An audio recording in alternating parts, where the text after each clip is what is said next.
Olá, eu sou o Roberto Cardoso e esse é o podcast Histórias de Silêncio, conversas com meditadores. Hoje eu estou recebendo aqui a Liliana Centurione, a Lili. Todo mundo que conhece a Lili só chama ela de Lili. É uma instrutora antiga, muito experiente. Ela vai poder contar um pouquinho da história dela, como ela chegou na meditação, mas o fato é que ela se tornou uma das maiores instrutoras de meditação que eu já conheci, sinceramente. Então, estou muito feliz de receber aqui, Lili, seja muito bem-vinda. Obrigado por aceitar o convite. E eu queria que você se apresentasse.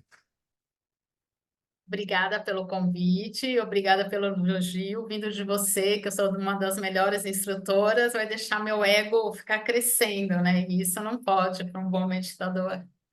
Então, minha formação primeira é em administração de empresas, e eu sempre tive essa inquietação de buscar algo diferente. Deixei essa área administrativa financeira e mergulhei em práticas do Oriente, medicina chinesa, yoga e a meditação. E cheguei aqui. Ah, bacana, bacana. A Lili, no final, eu vou falar, é arroba Liliana Centurione, tudo junto. A gente vai falar de novo no final do podcast, a rede social dela. E ela fala muito de conteúdos dessa natureza que você vai gostar muito. Então, você chegou na meditação. Conta um pouquinho. Pode contar para a gente sua historinha com a meditação? Então, foi muito bacana você me trazer essa pergunta, porque aí a gente vai revirar o baú, né? Onde tudo começou?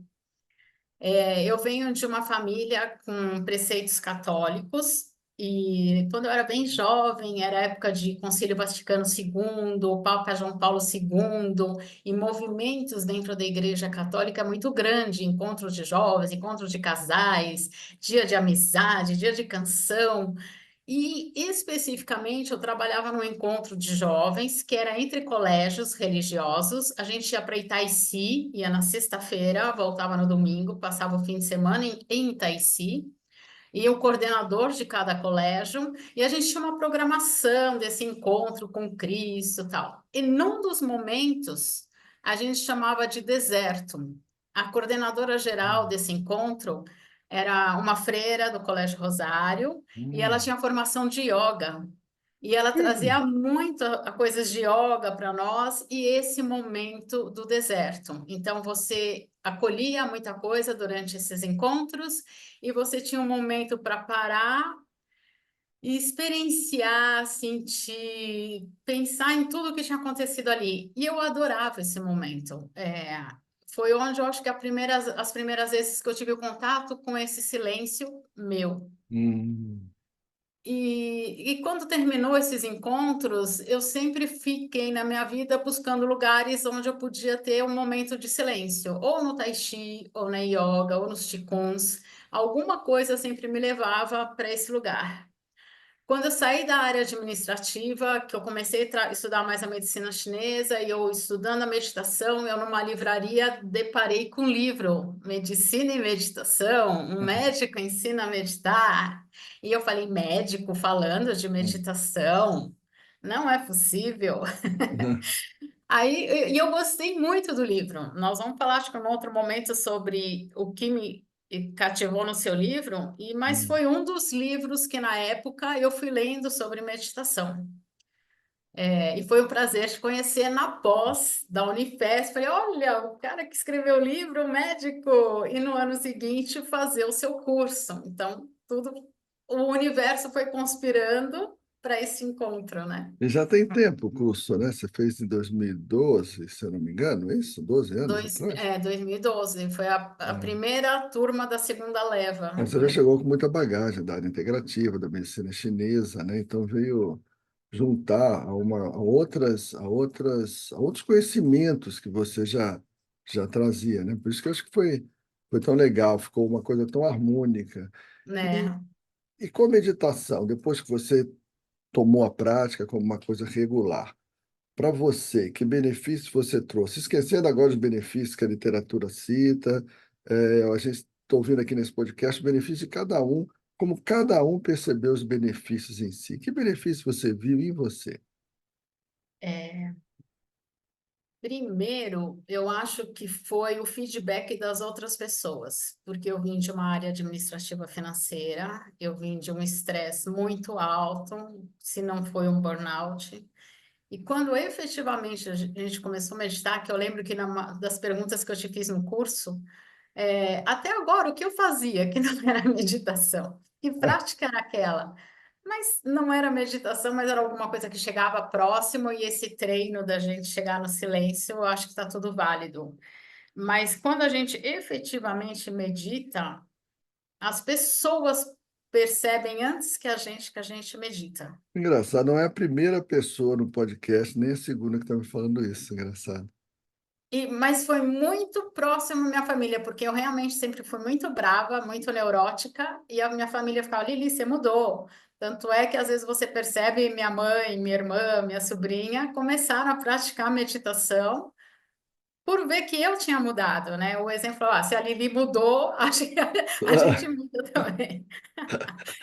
Então, eu acho que esse é um grande benefício, as pessoas perceberem essa mudança, porque essa mudança, é o que eu sempre falo, ela é passiva.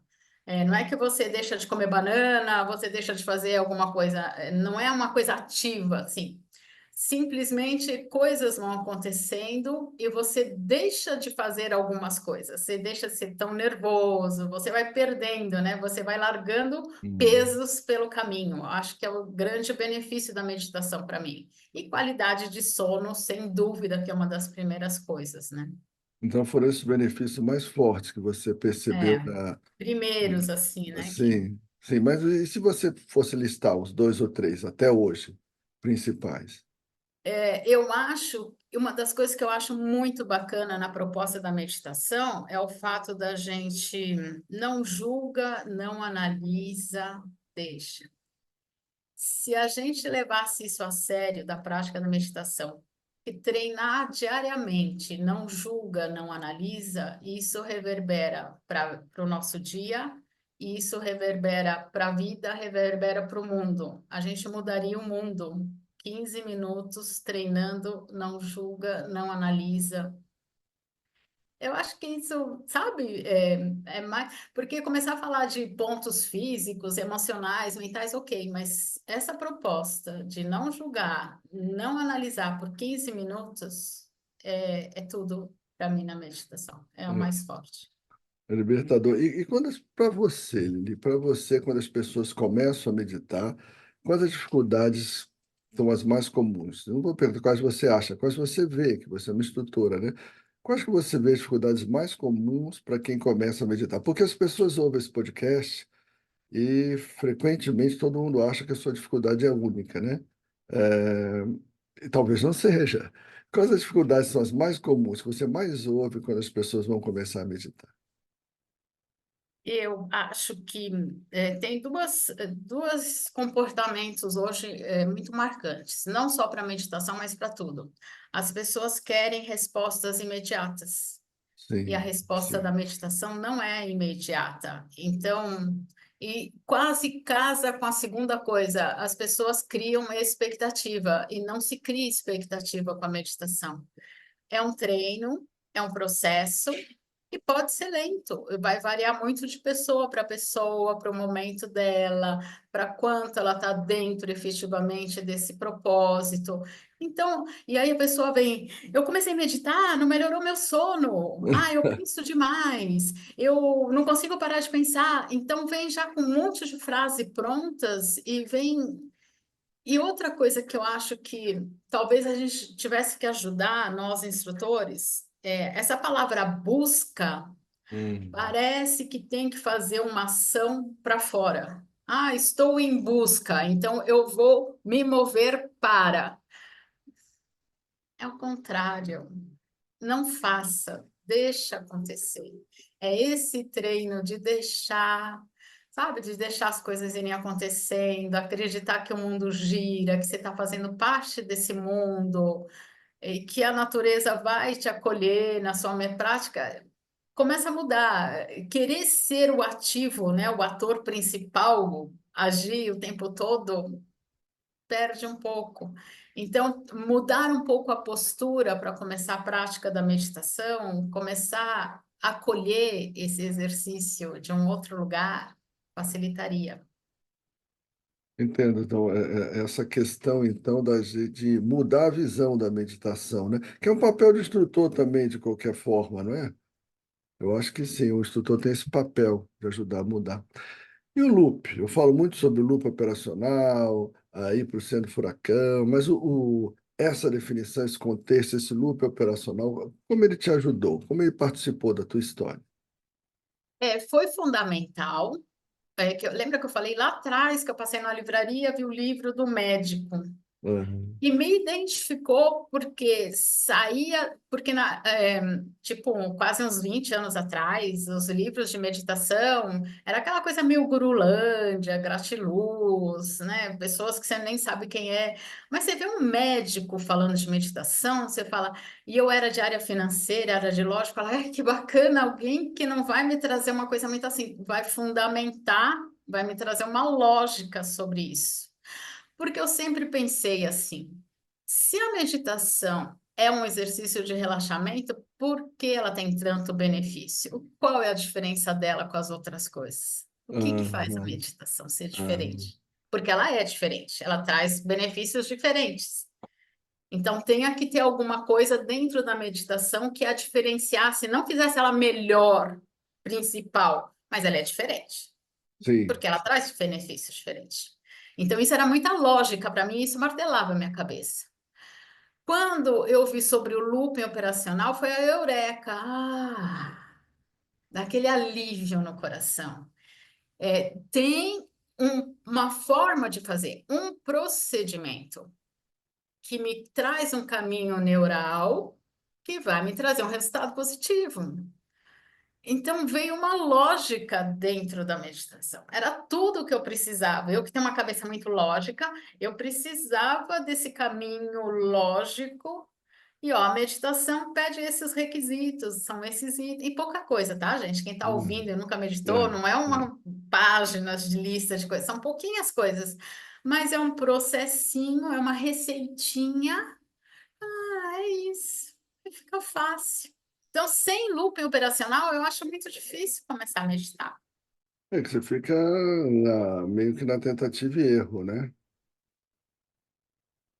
É mais ou menos assim, você fica E tentando e aquela errando. dúvida, né? Será que eu estou meditando? Se Será eu que não esse estou treco que eu tô, meditando, será que esse treco que eu estou fazendo aqui é meditação? Eu acho que isso é o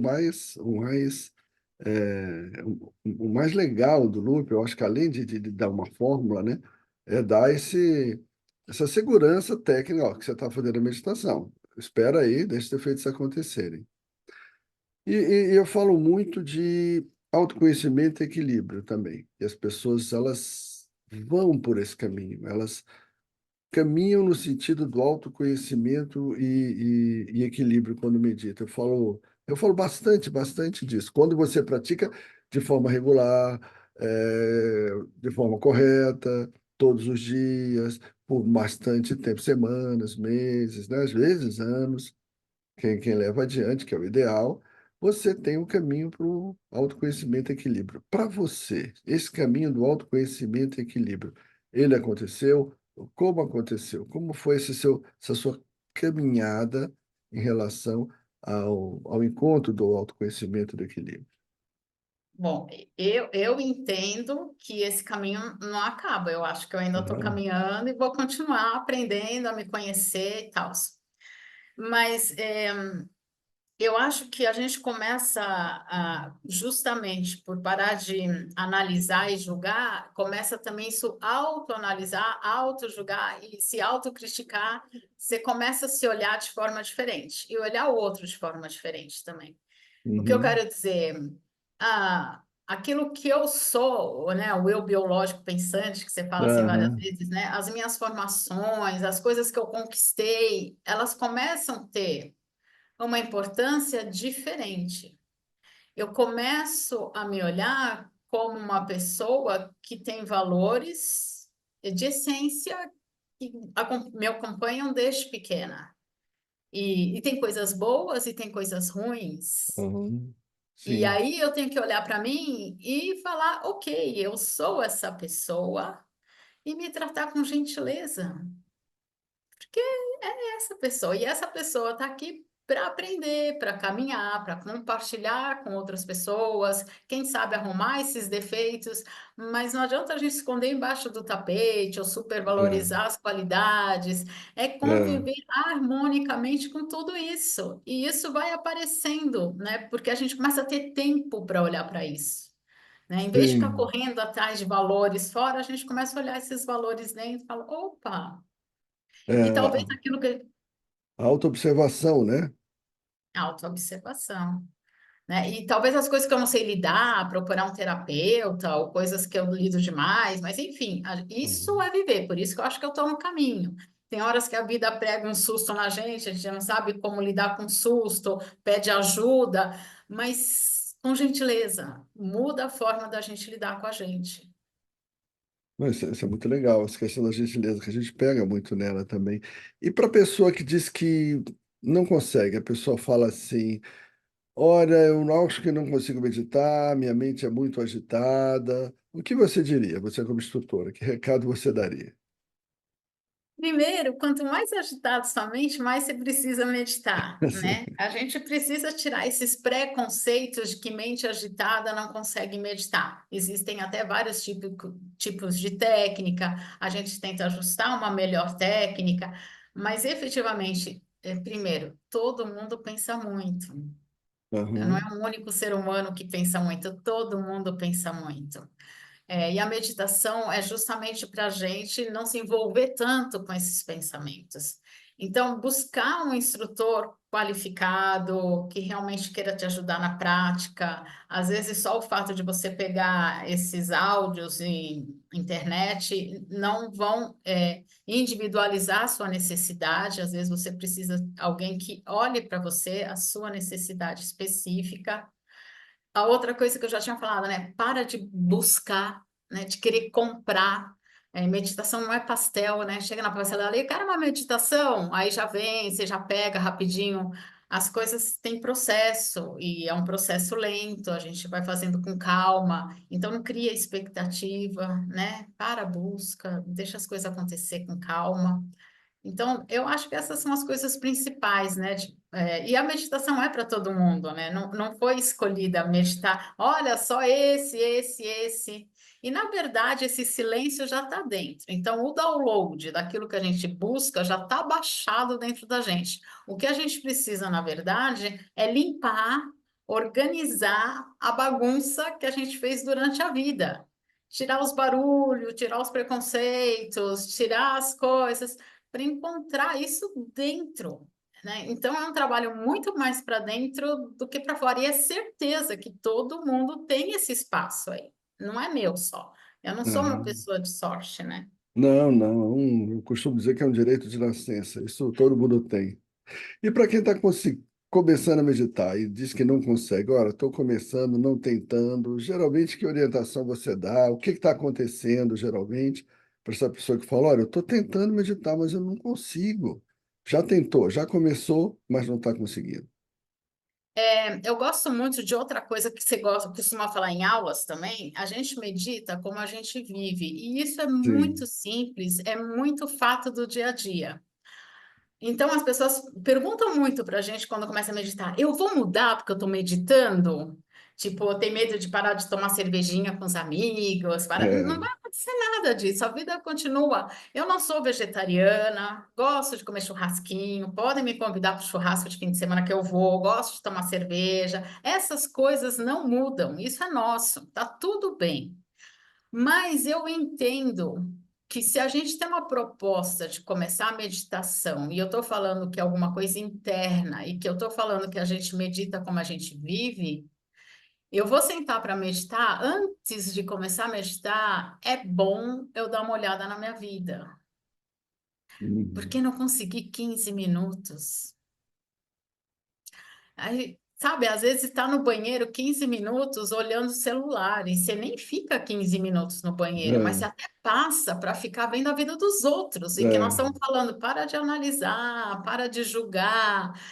Então, tem que rever, precisa rever. Então, você quer meditar? Você está realmente querendo meditar? Vamos dar uma organizada na agenda, na vida. O que está acontecendo? Como assim não tem 15 minutos para Uhum. você, né? E é um ato de gentileza. Às vezes a pessoa está sofrendo por essa falta de tempo, de ficar desorganizada. Se a roupa suja não cabe mais no roupeiro, se a louça suja passou do buraco da pia. Então, tudo isso precisa começar a organizar e o barulho não está cabendo mais dentro, né? Então, é espelho de uma série de coisas que a gente precisa parar e dar uma olhada, né? Então, acho que é Inclusive, é isso. autoexigência. Às vezes a pessoa não está conseguindo meditar porque a gente medita como a gente vive. Se a gente é muito autoexigente, a gente está no nível de cobrança que está atrapalhando a própria meditação. E não acontece nada porque você está sendo o chato, né? Aquela pessoa que está em cima da outra pessoa tentando fazer alguma coisa, tentando fazer uma coisa legal, e a outra em cima exigindo tanto que a pessoa não performa. Acontece isso também. A gente faz isso com a gente, né, Lili? E a gente Com vê muito certeza, isso né? nas pessoas que a gente está instruindo. Olha, Lili, legal isso aí. Essas dicas são importantes. É uma dica de uma pessoa experiente, uma pessoa que instrui muito bem. E como mensagem final, Lili, eu sei que o nosso papo é curto, a ideia é muito mais apresentar, mostrar histórias legais, pessoas meditadoras. Mas a gente pode deixar uma mensagem final. Que mensagem final você gostaria de deixar, Lili, nesse nosso papo aqui? É, eu acho importante. Eu trouxe um dos primeiros questionamentos da meditação, né? Por que que a meditação traz esses benefícios e a gente tem respostas fisiológicas? Mas eu vou trazer outra coisa. Todas as práticas religiosas, filosóficas, de alguma forma, têm a meditação. Por quê? Dentro desse não julgar, não criticar, tem você olhar para você, você olhar para o outro, e tem um exercício de auto-amor. A partir do momento que você vai se tratar com gentileza, tem um exercício de auto-amor. Meio esquecido. E eu acho que todo mundo, no fundo, quer se sentir amado, se sentir engajado. E é muito difícil a gente ser querido, olhado, se a gente não começa se amando. E no fundo, eu entendo que a meditação é o que Jesus, Buda, todos esses grandes mestres vieram ensinar. Se ame, olhe para você, se respeite, se dê um tempo para você. Eu acho que essa é a essência maior da meditação. Acho que é isso que ajudaria todo mundo. A gente podia ser um mundo melhor. É dentro desse lugar. É isso. Legal, Lili, legal. Você andando com aquela doçura, com a sua maneira de falar muito, muito própria, né? Que a gente conhece, sabe que esse é muito seu jeito mesmo de falar e de conduzir os grupos, por isso que você conduz tão bem. Lili, mais uma vez, muito obrigado. O, o perfil dela é @Liliana, não é Liliane, é Liliana Centurione. É um nome que não é nem um pouco italiano, né? Não, não. Deve ser japonês, alguma coisa assim. É. Liliana Centurione, é o perfil dela. Eu quero te agradecer um monte, Lili, por ter estado aqui comigo hoje, ter batido esse papo. Super obrigado, Lili. Eu que te agradeço, Roberto. Muito do que eu falo hoje, aprendi tudo com você. É muito, muito gratidão por tudo. Muito obrigada. Obrigado, obrigado. Tchau, tchau. Tchau.